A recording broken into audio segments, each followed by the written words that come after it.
ఈ కృపంతటిని బట్టి అయ్యా మిమ్మల్ని స్తుతిస్తూ ఉన్నా, మిమ్మల్ని ఆరాధిస్తూ ఉన్నా, మిమ్మల్ని ఘనపరుస్తూ ఉన్నా.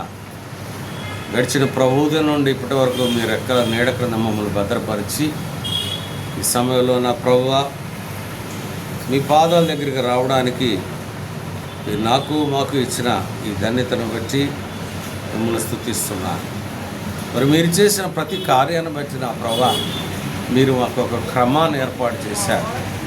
అయ్యా మేము మీకు స్తుతులు చెల్లించాలి, మిమ్మల్ని సన్నతించాలి, మిమ్మల్ని ఆరాధించాలని మీరు మాకు ఇచ్చిన ఆ క్రమాన్ని బట్టి మిమ్మల్ని స్తుతిస్తూ, ప్రభువా నా తండ్రి మీరు ఇచ్చిన లేఖన భాగం ద్వారా మీరు మాతో మాట్లాడండి, మీరే సాయం చేయండి. ప్రత్యేకమైన నా తండ్రి అల్పుడైన నన్ను మీ సిలువ చాటు మరుగుపరుచుకొని మీ ఆత్మతో అభిషేకించి మీ మాటలు నా నోట్లో ఉంచి మీరు మాట్లాడి మేము ఏ విధంగా మిమ్మల్ని ఆరాధించాలో, ఏ ఆరాధన మీకు ప్రీతికరమో, ఎందుకు మేము ఆరాధించాలో అయ్యా మీరు మాట్లాడమని యేసుక్రీస్తు వారి పరిశుద్ధమైన నామంలో ఈ మనవి చేస్తున్నాము తండ్రి, ఆమేన్. ప్రియమైన దేవుని సంగమా, ఇక్కడ మనం చూస్తే 103వ కీర్తనలో దేవుడు దావీదు యొక్క జీవిత అనుభవం నుండి తను రాసిన కీర్తన. చూడండి, ఇక్కడ చాలా ఒక మర్మం ఉంది. ఇక్కడ ఈ మర్మం ఉంది, చాలా ప్రాముఖ్యమైన విషయం. నా ప్రాణమా యెహోవాను సన్నుతించు. శరీరంలో ఇక్కడ 3 రకాలైన భాగాలు ఉన్నాయి. ఒకటి శరీరము, 2 ప్రాణము, 3 ఆత్మ. ఈ ఆత్మ లేకుండా కొన్నిసార్లు మనం జీవిస్తాము. ఇక్కడ ఏమంటున్నాడంటే కీర్తనాకారుడైన దావీదు గారు ఏం చెప్తారు? నా ప్రాణమా యెహోవాను సన్నతించు. అంతవరకు బాగానే, నా అంతరంగమునున్న సమస్తమా. నీ ఆరాధన, నా ఆరాధన అంతరంగంలో నుండి రావాలి. పొడి మాటలు, చిన్ని మాటలు, అలాగనే నోటిలో నుండి మాటలు, అది కాదట ఆరాధన. చూడండి, అక్కడ ఆ యొక్క భాగాన్ని చూస్తే నా అంతరంగములోనున్న సమస్త, అది మనసు, హృదయము, శరీరానికి సంబంధించిన ప్రతి అవయవము. ఈ రోజున ఎందుకు దేవుడు ఆ దావీదు గారి ద్వారా ఆ కీర్తన రాయించాడంటే, నీ అంతరంగంలో ఉన్న సమస్తము కూడా పనిచేయటానికి కారణం ఆయనే. నీ అంతరంగములో, నీ హృదయము, నీ మనసు, నీ శరీరంలో ఉన్న ప్రతి నరం, నీ శరీరంలో ప్రతి కండరం, నీ శరీరంలో ఉన్న ప్రతి ఎముక, అది సరైన విధానములో పనిచేస్తుందంటే ఆ దేవుని మహాకృప, ఆ దేవుని మహాకృప. అందుకనే అంతరంగమునున్న సమస్తమ. ఎవరు కొంతమంది ఏం చేస్తారంటే నోటితో చేస్తారు, కొంతమంది హృదయంతో చేస్తారు. అని దేవుడు మాట్లాడుతుంది, సమస్తమైన అవయవాలారా, సమస్తమైన అంగములారా. అంటే మన శరీరంలో ఉన్న 3 భాగాలు మనం చూస్తే, శరీరము, ప్రాణము, ఆత్మ అయిన ఆ మనస్సు ద్వారా ఏం చేయాలంటే మనము ఆయన్ని ఏం చేయాలటమ్మా? చదవమ్మా అది. నా ప్రాణమా యెహోవాను సన్నతించుము, నా అంతరంగమునున్న సమస్తమా ఆయన పరిశుద్ధ నామమును సన్నతించము. మీరు గమనించారో లేదో, ఆరాధన మన మనసుతో హృదయం చేసేటప్పుడు దేవుని ఆత్మ మన మీద వచ్చినట్టుగా ఒక అనుభవం వస్తుంది. ఆ అనుభవం ఉందా? ఆ అనుభవంతో చేయాలి ఆరాధన. అది ఆరాధన అంటే ఏదో క్యాజువల్గా, ట్రెడిషనల్గా నో. కాబట్టి ఇక్కడ కీర్తనాకారుడు చెప్తున్న విషయాన్ని మనం గమనిస్తే, నా అంతరంగమునున్న సమస్తమా, మా జీవితంలో, నా శరీరములో, నా హృదయంలో ఉన్న ప్రతి అవయముతో మనం ఏం చేయాలట? ఆయన్ని ఆరాధించాలి, ఆయన్ని సన్నుతించాలి. అక్కడ ఒక మాట చెప్తున్నాడు, నా ప్రాణమా యెహోవాను సన్నుతించము, ఆయన చేసిన ఉపకారములలో దేన్ని మరుపు. కొన్నిసార్లు మర్చిపోతూ ఉంటాం, ఏముందిలే, బయటికి వెళ్ళి మనము ఇంటికి క్షేమంగా వచ్చాం, ఏముందిలే చెప్పాల్సిన అవసరం ఏముంది. కానీ ప్రతి ఉపకారమును బట్టి ఆయన మనం స్తుతించవలసిన వారంగా ఉన్నాం, ఆరాధించవలసిన వారంగా. అదే దేవుడు మాట్లాడతాడు కదా. ఇప్పుడు మనం చూస్తాం అసలు ఆయన ఏం చేశాడు ఉపకారం. మనకు ఆయన చేసిన ఉపకారాలు ఏంటి? ఎందుకు మనం ఆరాధించాలి? ఎందుకు మనం దేవుడిని స్తుతించాలి? ఎందుకు మనం ఆయన్ని సన్నుతించాలి? ఎందుకు మనం ఆయనకి స్తోత్రములు ఇందాక చూస్తాం, దేవునికి స్తోత్రము గానము చేయటం మంచిదంట. ఎందుకు? అక్కడ మీరు చూస్తే ఆ 12-13 యొక్క శరణాలు మొత్తం కూడా రాసింది అక్కడ. ఎందుకు స్తోత్రం చెల్లించాలట? జీవాయువునిచ్చిన వాడు ఆయనే కదా. గుండె చెదిరిన వారి బాగు చేసిన వాడు ఆయనే. మీరు ఒకసారి అది చూస్తే 147వ కీర్తనలో చూస్తాం. 147వ కీర్తన 147వ కీర్తనలో ఇక్కడ చూస్తే, సూర్యచంద్రులారా ఆయనను స్తుతించుడి, కాంతిగల నక్షత్రములారా ఆయన స్తుతించుడి, పరమ ఆకాశములారా, ఆకాశముపై ఉన్న జలములారా, నిత్య స్థాయిలుగా స్థిరపరిచిన వాడా, భూమి మీద ఉన్న మరకములారా, అగాధ జలములారా, అగ్ని వడగండ్లారా, హిమమా ఆవిరి, పర్వతములారా, సమస్తమైన గుట్టలారా, ఫల వృక్షములారా, సమస్తమైన దేవదారు వృక్షములారా, మృగములారా, పశువులారా, నేలను ప్రాకు జీవులారా, రెక్కలతో ఎగురు పక్షులారా, భూరాజులారా, సమస్త ప్రజలారా. ఇక్కడ చూస్తే 10వ వచనం వరకు మనం చూస్తే ఆయన మనం పాడిన పాట ఉంది దాంట్లో. 147వ కీర్తనలో ఏంటంటే, ఆకాశవాసులారా యెహోవాను స్తుతించుడి. ఎందుకు మనం ఆయన స్తుతించాలి? ఆయన చేసిన ఉపకారాలు ఏంటి అని చూస్తే, నా ప్రియమైన దేవుని పెట్టారు. మొట్టమొదటిగా మొట్టమొదటిది మీకు గుర్తు రాసి 4వ వచనం చదవండి ఒకసారి. సమాధిలో నుండి నీ ప్రాణమును విమోచించుచున్నాడు కదా. ఏం చేశాడంట? ఆయన చేసిన ఉపకారం. సమాధి ఏంటి? సమాధులతోటి వెళ్ళాలంటే మాకు భయం కదండి. సమాధులు అంటారేంటి మీరు అని అంటారా? సమాధి అని అంటే దాని యొక్క సాదృశ్యం ఏంటంటే మన పాప జీవితం, పాప స్వభావం, పాపముతో జీవించిన ఆ యొక్క దినాలు ఒక్కసారి గుర్తు చేసుకోవాలి. ఎందుకంటే మళ్ళీ గుర్తు చేసుకోవాలి. పోయిన వారం మనం మాట్లాడుకున్నాం, గుర్తు చేసుకోవాలి. గుర్తు చేసుకుంటేనే దేవునికి మనం కృతజ్ఞత చెల్లించగలం ఎప్పుడైనా కానీ. పాత రోజులు ప్రతిరోజు గుర్తు చేసుకోవాలి. అలాంటి సమయంలో ఇలా ఉండేవాడిని, ఇలా ఉండేదాన్ని, ఈ రోజున దేవుడు నన్ను ఇలా ఉంచాడు, ప్రభువా నీకు స్తోత్రం. నీవే కనుక నా మీద జాలి చూపించకపోతే ఇంకా నా జీవితం అలానే కొనసాగుతూ ఉండేది. నా జీవితం ఇంకా సమాధిలోనే ఉండేది ప్రభువా, మృతములోనే ఉండేది ప్రభువా, మృత్యుడిగానే ఉండేది ప్రభువా అని చూసాడా. సమాధిలో నుండి నీ ప్రాణమును విమోచించుచున్నాడు. కొరింథీయులకు రాసిన 2వ పత్రిక 5వ అధ్యాయం 17వ వచనం.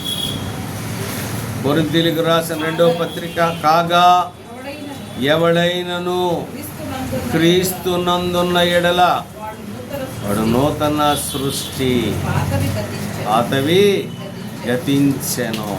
ఏంటమ్మా ఇక్కడ ఏమయ్యావు? సమాధిలో నుండి ఆ పాపంలో నుండి, ఆ శాపంలో నుండి, ఆ ఉగ్రతలో నుండి, ఆ భయంకరమైన పనికి మాలిన రోత కలిగిన ఆ హృదయం కలిగిన ఆ జీవితం నుండి నిన్ను విమోచించి నూతన సృష్టిగా చేశాడు. ఎందుకు? Why should we worship God? ఎందుకు దేవుణ్ణి మనం ఆరాధించాలి? ఎందుకు దేవుణ్ణి మనం సన్నుతించాలి? ఎందుకు మనం దేవుణ్ణి ఘనపరచాలి అని అంటే, సమాధిలో ఉన్న నిన్ను నన్ను చనిపోయిన ఈ లోకంలో మనం కొట్టుకుపోతూ చనిపోయిన నిన్ను ఆధ్యాత్మికంగా చనిపోయిన నిన్ను నన్ను దేవుడు ఏం చేశాడంటే నూతన సృష్టిగా చేశాడు. వీఆర్ న్యూ బోర్న్, నూతన సృష్టి. For that we have to worship God. ఆయన వర్షిప్ చేయడానికి ఆయన చేసిన ఉపకారం ఏంటంటే, మొట్టమొదటి ఉపకారం ఏంటంటే, ఆయన మనలను సమాధిలో నుండి, మృత్యులో నుండి, లేదా చనిపోయిన స్థితిలో నుండి మనల్ని బ్రతికించి నూతన సృష్టిగా చేసి విమోచించిన దేవుడు. ఆయన చేసిన ఉపకారం, ఆయన చేసిన గొప్ప కార్యం, ఆయన చేసిన ఆశ్చర్య కార్యం చూస్తే, నా ప్రియమైన దేవుని బిడ్డారా, దేవుడు చేసిన గొప్ప కార్యం ఏంటంటే, నీ జీవితంలో, నా జీవితంలో దేవుడు చేసిన గొప్ప కార్యం ఏంటంటే, సమాధిలో నుండి నీ ప్రాణమును విమోచించిన దేవుడు. సమాధిలో ఉన్నావు, చనిపోయి ఉన్నావు. చూసారా ఒకసారి మార్కు శుభవార్త 5వ అధ్యాయంలో ఒక వ్యక్తి, అపవిత్రాత్మ పట్టబడిన వ్యక్తి, తన జీవితం ఎలా ఉందో చాలా చక్కగా దేవుడు మనకి ఆ యొక్క సంఘటన ద్వారా మనకి తెలియజేశారు. చూడండి, మార్కు శుభవార్త 5వ అధ్యాయం 5వ వచనం. వాడు ఎల్లప్పుడూ రాత్రింబగళ్ళు సమాధుల్లోనూ కొండల్లోనూ కేకలు వేయచ్చు తన్ను తాను రాళ్లతో గాయపరుచుకొని చూడని. నీవు నేను కూడా పాపంలో ఉన్నప్పుడు, నీవు నేను కూడా దేవునికి వ్యతిరేకమైన జీవితం జీవిస్తున్నప్పుడు, నీవు నేను కూడా ఆయనకి తిరుగుబాటు చేసినప్పుడు నీ జీవితం ఎలా ఉందంటే, ఆ పాపంతో నింపబడి, ఆ శాపంతో నింపబడి, ఆ ఉగ్రతో నింపబడి మన జీవితాన్ని మనం నాశనం చేసుకున్న వారుగా ఉన్న మనల్ని, చనిపోయి ఉన్న మనల్ని, మృత్యువులో ఉన్న మనల్ని దేవుడు మన ప్రాణమును విమోచించాడు. ప్రియమైన దేవుడు, ఒకసారి ఆలోచిద్దాము. నిజంగా నేను అటువంటి స్థితిలో ఉన్నానా? అప్పుడు నా జీవితం అలా ఉందా? నన్ను నేను గాయపరుచుకుంటున్నానా? నన్ను నేను నాశనం చేసుకున్నా? ఎస్, మనల్ని మనమే నాశనం చేసుకున్నాం. ఎప్పుడు? లోకములో ఉన్నప్పుడు. అటువంటి నిన్ను, నా ప్రియమైన దేవుని సంగమా, నా ప్రియమైన దేవుని బిడ్డారా, అటువంటి నిన్ను నన్ను ఏం చేశాడంటే దేవుడు ఆ స్థితి నుండి, ఆ యొక్క మృత్య పరిస్థితి నుండి, మృతతుల్యమైన జీవితం నుండి మనల్ని విమోచించిన దేవుడు. ఒకసారి ఆలోచించండి, మన మారు మనసు పొందకముందు మన జీవితం ఎలా ఉంది? ఈ లోకంలోనే జీవించా, ఈ లోకాన్ని మనం కౌగులించుకున్నాం, ఈ లోకంలో మనుషులే నాకు శాశ్వతం అనుకున్నాం, నాకున్నదే శాశ్వతం అనుకున్నాం. అందాన్ని ప్రేమించాం, తర్వాత అందలం ఎక్కాం, ధనాన్ని ప్రేమించాం, మనుషుల్ని ప్రేమించాం. చూసారా, చనిపోయిన వారం మనం అంతా కూడా, చనిపోయిన సమాధిలో ఉన్న నిన్ను నన్ను ఆయన విమోచించిన దేవుడు. అదే ఆయన చేసిన గొప్ప ఉపకారం. ఎందుకంటే ఉపకారం ఏం లేదు, తర్వాతనే మిగతా అన్నీ కూడా. మరి నిన్ను నన్ను, ఒకసారి మళ్ళీ మార్కు 103కి వెళదాం. నిన్ను నన్ను కూడా విమోచించటానికి ఆయన చేసిన మొట్టమొదటి కార్యం ఏంటంటే 3వ వచనం, ఆయన నీ దోషములన్నిటినీ క్షమించినవాడు, నీ సంకటములన్నిటినీ కుదిర్చినవాడు. ఇక్కడ మీరు ప్రతి వచనం కూడా చూస్తే, మొదట ఆయన చేసింది, తర్వాత మనం పొందిన బెనిఫిట్ ఉంటుంది ప్రతి వచనంలో. రెండవది ఏంటంటే బెనిఫిట్. మన దోషాలను క్షమించి మనకున్న బాధలన్నీ కుదిర్చాడు. తర్వాత 4వ వచనంలో ప్రాణం విమోచించి కరుణా కటాక్షాలని కిరీటంగా ఉంచాడు. చూసారా? 5లో మేలుతో నీ హృదయం తృప్తిపరిచాడు. కాబట్టి నా ప్రియమైన దేవుని బిడ్డ, ఆయన చేసిన ఉపకారం ఏంటంటే నీవు నేను మనము ఈ లోకంలో జీవిస్తూ అపవాది అధికారం క్రింద మన జీవితాన్ని కొనసాగిస్తూ ఉన్నప్పుడు నా దేవుడు జ్ఞాపకం చేసుకొని, అయ్యో నా బిడ్డలు చేసిన దోషాలని పాపాలు నేను క్షమించాలి అని ఆయన నీ కొరకు మనుష్య కుమారుడిగా ఈ లోకానికి వచ్చి తన ప్రాణాన్ని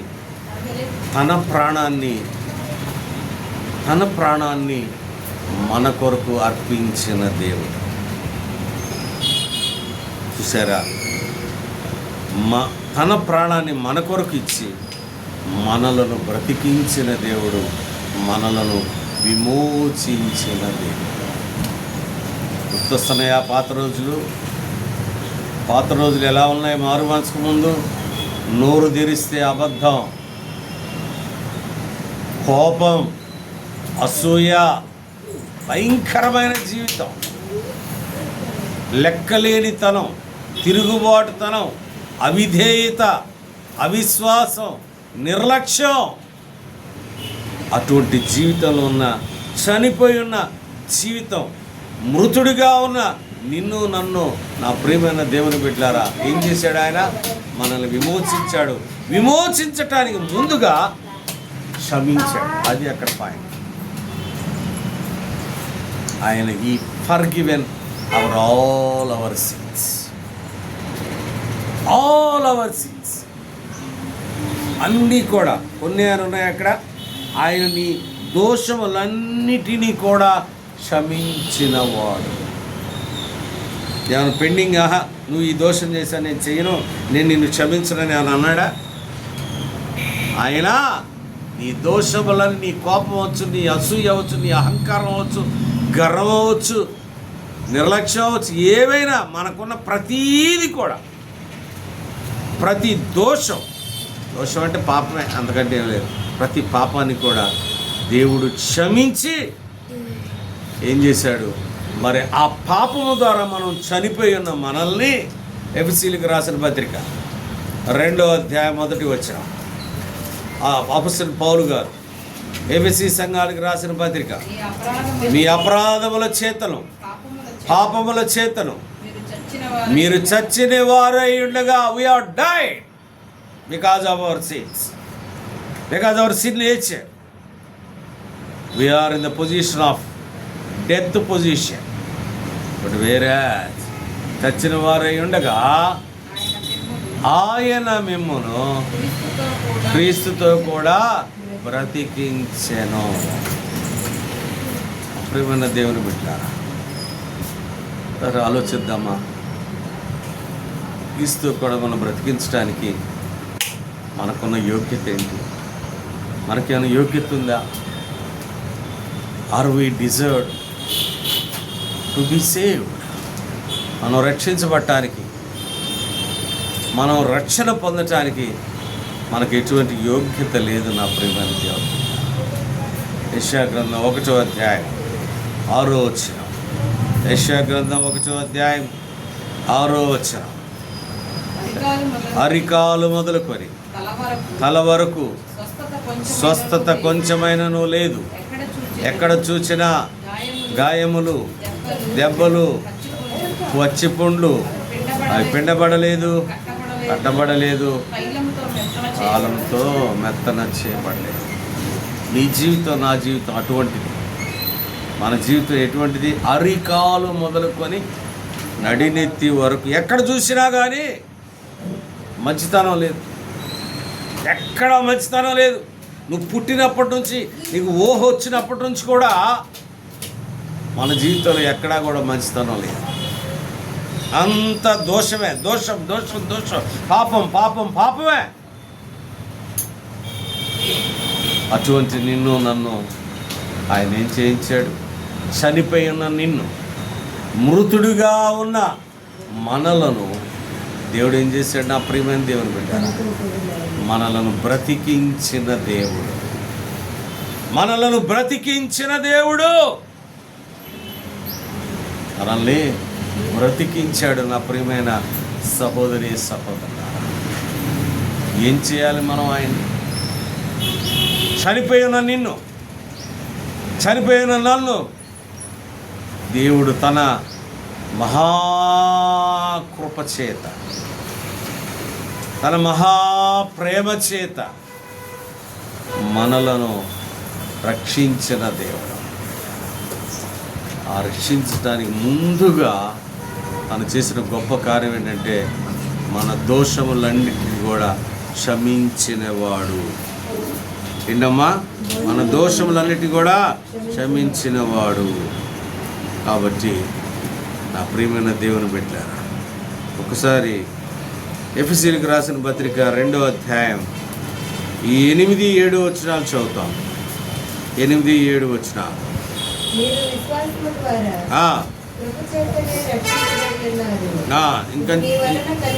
ఇంకొంచెం ముందుకు వెళ్ళాలి. కింద నెక్స్ట్ అంతకంటే ముందు పేజ్, అంతకంటే ముందు పేజ్. ఎన్నోది అది వచ్చిన 6 చదవండి. 6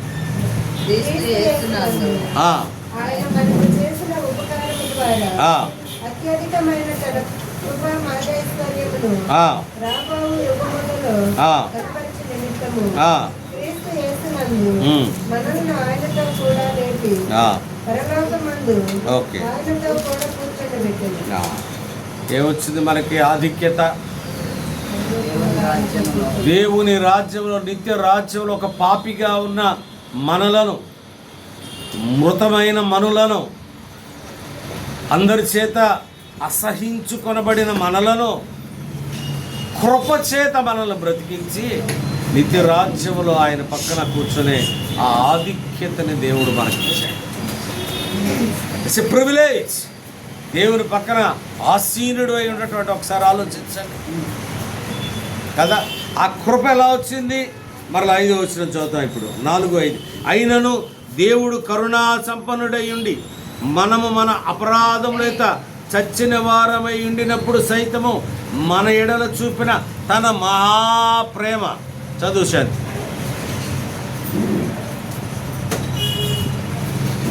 నేను ఎక్కడ ఆగాను అక్కడ నుండి చదువు.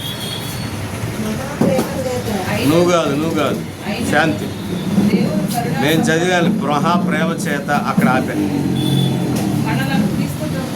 బ్రతికించెను. దేని చేత?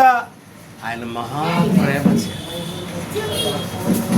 ఆయన మహాప్రేమ చేత, మహాప్రేమ చేత ఏం చేశాడు ప్రియులారా? మనల్ని బ్రతికించాడు. ఆయన బ్రతికించడానికి కారణం ఏంటి? ఆయన మనల్ని బ్రతికించడానికి కారణం ఏంటి? ఆయన ప్రేమామయుడు కదా. ఆయన ఎవరండి? ప్రేమామయుడు. అంతకంటే ముందు ఆయన ఎవరు? రక్షకుడు, రక్షించిన దేవుడు. అంతకంటే ముందు ఎవరు? క్షమించిన దేవుడు, విమోచించిన దేవుడు. అలానే ప్రేమామయుడు, ప్రేమ చేత. చూడండి ఒకసారి మరలా చూస్తే, అపరాధముల చేత చచ్చిన వారమై ఉండినప్పుడు సైతము మన ఎడల చూపిన తన మహాప్రేమ చేత మనలను క్రీస్తుతో కూడా బ్రతికించెను. కృప చేత మీరు రక్షింపబడి ఉన్నారు. ప్రేమైన దేవుని బిడ్డారా, దేవుడు ఎంతగా చేశాడంటే నిన్ను నన్ను ఆయన బిడ్డగా చేసుకోవటానికి ఇంకా అంత ప్రేమ ఎవరు కూడా చూపించలేదు. ఇక్కడ మనం చూస్తే ఎఫెసీయులకు రాసిన పత్రికలో క్రీస్తు చచ్చిన వారమై ఉండినప్పుడు క్రీస్తుతో కూడా మనలను బ్రతికించాడు. ఇక్కడ చూస్తే పాపంలో ఉండి ప్రాచీన స్వభావంలో ఉన్నప్పుడు సైతం కూడా ఆయన కరుణా సంపన్నుడై తన మహాప్రేమ చేత, కృపచేత మనలను రక్షించిన దేవుడు. ఆయన ఎవరండి? కృపామయుడు. ఆయన ఎవరు? కృపామయుడు. 136వ కీర్తన చూస్తాం. ఆయన ఎంత కృపామయుడో ఒకసారి మనం జ్ఞాపకం చేసుకొని మనం ముందుకు వెళ్దాం. యెహోవా దయాళుడు, ఆయన కృప నిరంతరముండును. చూడండి ఒకసారి, ఎవరంట ఆయన? వదిలిపెట్టేవాడా మనల్ని? నేను రక్షించాడు కదా, ఇంక అవసరం లేదే, నా అవసరం లేదులే అని ఆయన విడిచిపెట్టేవాడు కాదు. ఆయన కృప నిరంతరముండును. దానికి ఏం చేయాలంటే మనం కృతజ్ఞతాస్తుతులు చెల్లించాలి. ప్రతి క్షణం కూడా ఆ ప్రియమైన దేవుని బిడ్డలారా, దేవుడిని మనం స్తుతించాలి, దేవుడిని మనం ఆరాధించాలి, దేవుడిని మనం ఘనపరచాలి. చూడండి, ఇక్కడ 4వ వచనం చూస్తే, ఆయన ఒక్కడే మహాశ్చర్య కార్యములు చేయవాడు, ఆయన కృప నిరంతరం. నేను ఒక చిన్న మాట మిమ్మల్ని అడగాలని ఆశపడతా ఉన్నాను. మనం తప్పు చేశాం, చాలా పెద్ద తప్పు అది. మనిషిగా ఉన్నవాడు మనల్ని క్షమిస్తారా? చెప్పండి. ఏం తప్పు చేసాం? ఆయనకి ఇష్టం లేని పని చేసాం, ఓ పాపం చేసాం అనుకున్నాం, ఓ పాపం చేసాం, ఆయనకి ఇష్టం యోసేపు లాంటి పాపం చేసాం కదా, తప్పించుకున్నాడు యోసేపు, మనం పాపం చేసాం.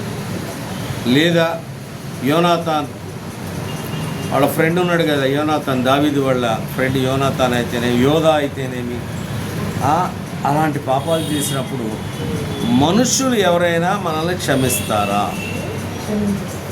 తల్లి అవ్వచ్చు, తండ్రి అవ్వచ్చు, భర్త అవ్వచ్చు, భార్య అవ్వచ్చు కదా, అన్న అవ్వచ్చు, అక్క అవ్వచ్చు, తమ్ముడు అవ్వచ్చు, చెల్లి అవ్వచ్చు. క్షమిస్తారా? క్షమించరు. కానీ ఆయన మనల్ని క్షమించాడు. ఆయన చేసిన ఆశ్చర్య కార్యం ఏంటంటే క్షమించడం.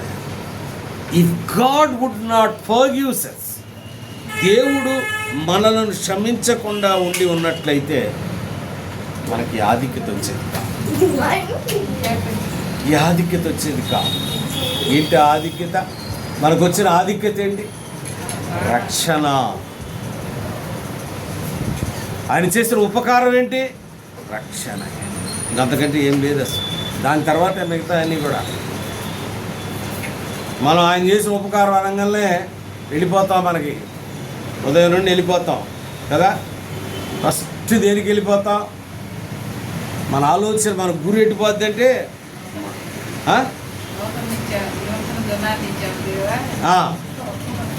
ఇంకా ఇంకా రక్షించా వదిలిపెడతానా? రక్షించామని మాట్లాడడం మర్చిపోతాం.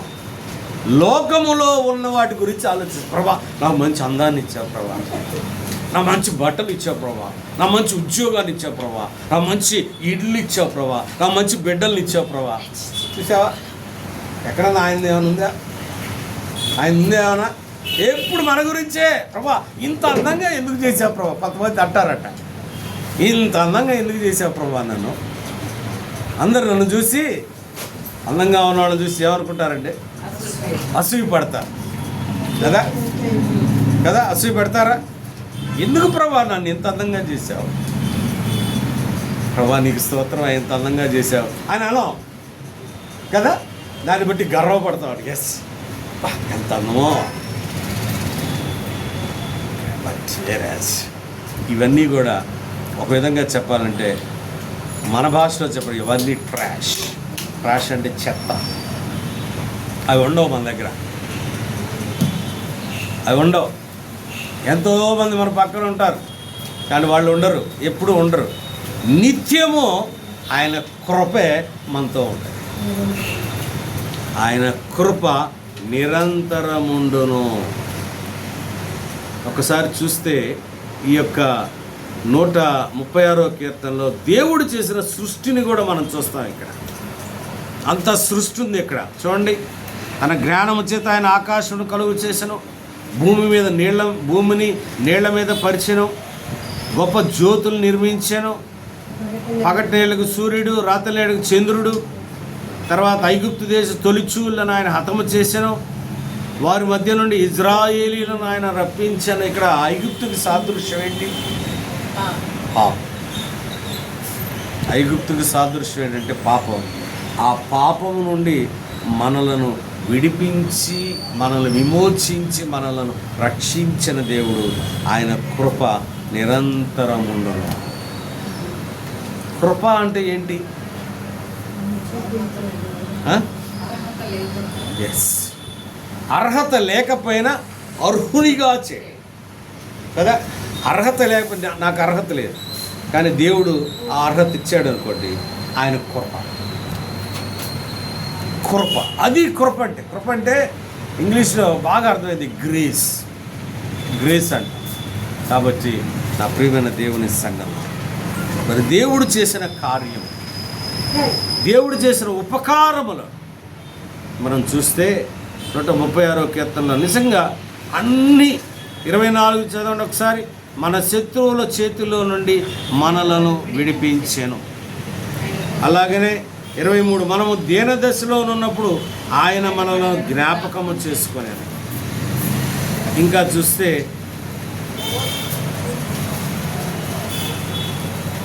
16, అరణ్య మార్గమును ఆయన తన ప్రజలను తోడుకొని వచ్చాను. అరణ్య మార్గము అని అంటే మన జీవిత యాత్ర. కాబట్టి ఆయన కృప నిరంతరం ఉండడం. ఆయన కృపామయుడు కాబట్టి ఆయన కృప చేత మనలను రక్షించిన దేవుడు. ఇప్పుడు మరలా వెళ్దాం. ఇప్పుడు మరలా ఎఫెసీయులకు రాసిన పత్రిక 2వ అధ్యాయం 5వ వచనంలో చూస్తే, ఎఫెసీయులకు రాసిన పత్రిక 2వ అధ్యాయం 5వ వచనం. ఆయన కరుణ 4-5 కలిసి ఉన్నాయి.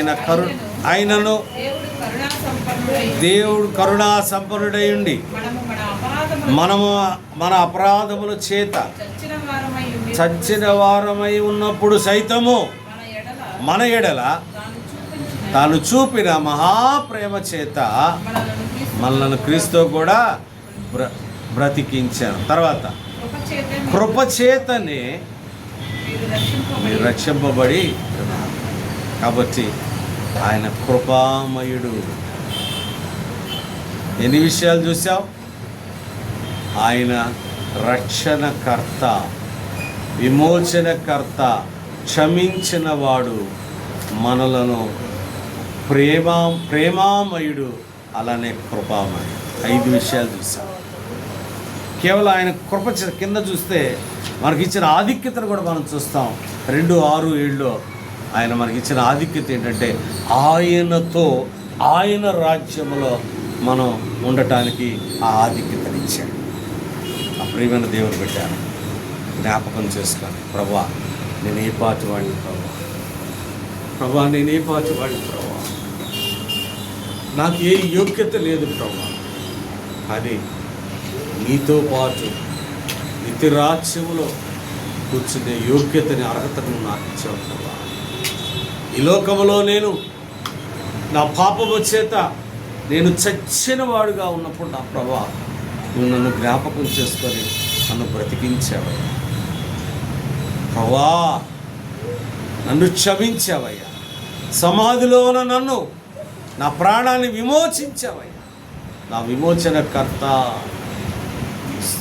నేనేమివ్వగలను దేవా, నేనేమివ్వగలను ప్రభువా. మరి అప్పటి నుంచి ఇప్పటి వరకు కూడా నా తండ్రి ప్రతి పరిస్థితిలో, ప్రతి సంఘటనలో నీవు నాకు తోడుగా ఉండి నీవు నన్ను భద్రపరుస్తూ, నన్ను ఆదరిస్తూ ఉన్న దేవా నీకు స్తోత్రం అని విరిగి నలిగిన హృదయంతో ప్రియమైన దేవుని బిడ్డలారా, ఒకసారి మనం ఆయనకి మనం స్తుతులు చెల్లించాలంటే, ఆయనకి మనం ఆరాధన చెల్లించాలంటే పాత జీవితాన్ని మనం జ్ఞాపకం చేసుకోవాలి. పాత జీవితాన్ని జ్ఞాపకం చేసుకోవాలి. పాత జీవితాన్ని జ్ఞాపకం చేసుకోవాలి. అప్పుడు దేవుడు ఏం చేశాడు మనకు, ఇప్పుడుది కాదు, జ్ఞాపకం చేసుకొని విరిగి నలి హృదయంతో ఆయన మనము ఆరాధిద్దాం. నోరారక చేతును దైవారాధనను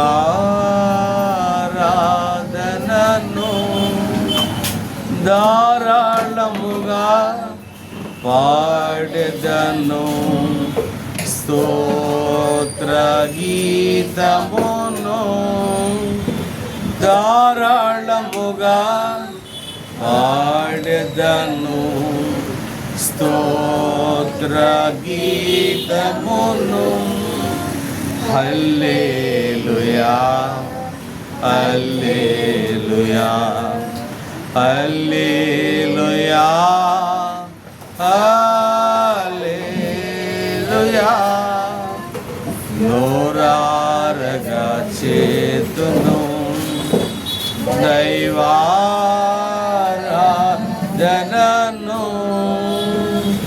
ఆరాధనలోకి వెళదాం. సమయాన్ని పోనివద్దు. ఒకరి తర్వాత ఒకరు వెంటనే ఆరాధన చేయాలి.